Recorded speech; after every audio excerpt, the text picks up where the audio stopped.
Today, we are going to cover Chapter 14 India's Neighbours from your Class 5 SST book. Let's begin. Hello everyone.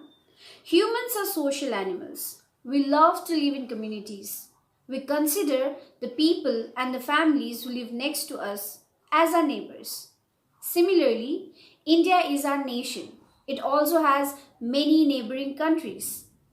India and its neighboring countries are situated in the Indian subcontinent and they are all part of Asia. India shares a lot of physical features with its neighboring countries. Here, by the term physical features, we mean all the natural features that are present on the earth, like mountains, plains, rivers, lakes, valleys, etc. Not only that, it also shares a lot of historical links with its neighboring countries. Today on this class, we are going to study about the neighboring countries of India. Before we go further, I recommend all the students to refer to their school atlas for better understanding of the chapter.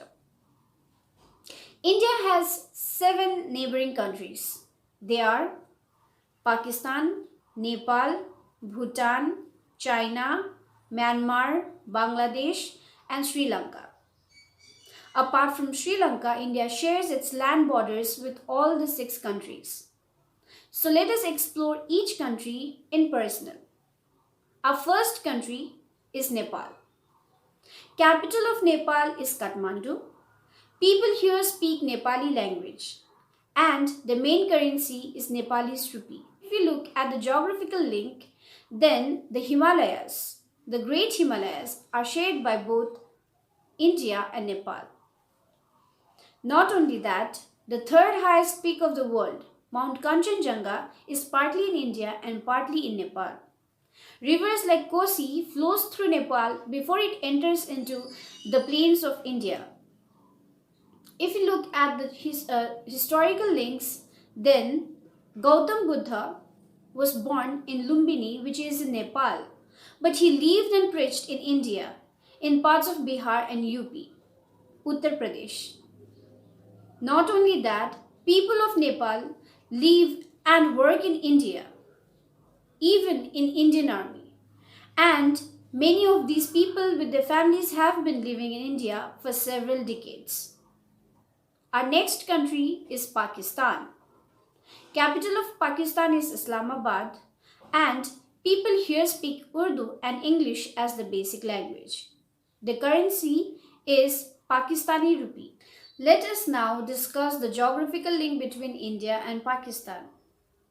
River Indus, along with its 5 tributaries, flows through India before flowing into Pakistan. The high mountain range in the north of the subcontinent, the northern plains, and the Thar Desert is all shared with Pakistan. If we look at the historical link between India and Pakistan, then under British rule, India and Pakistan were one country. Only in 1947, with the end of British rule, India and Pakistan got separated as 2 different countries.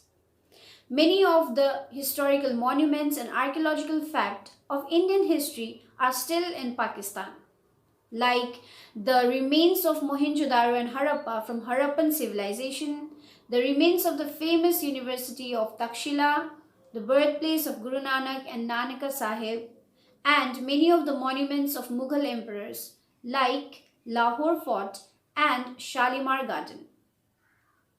Now our next country is China. Capital of China is Beijing. People here speak Mandarin Chinese and their currency is renminbi. Talking about the geographical link between India and China, the Himalayas, which is in the north and northeast of India, forms a natural border between India and China. The Sangpo River originates from the Tibetan plateau of China and enters into India as river Brahmaputra. Let us now discuss the historical link between India and China.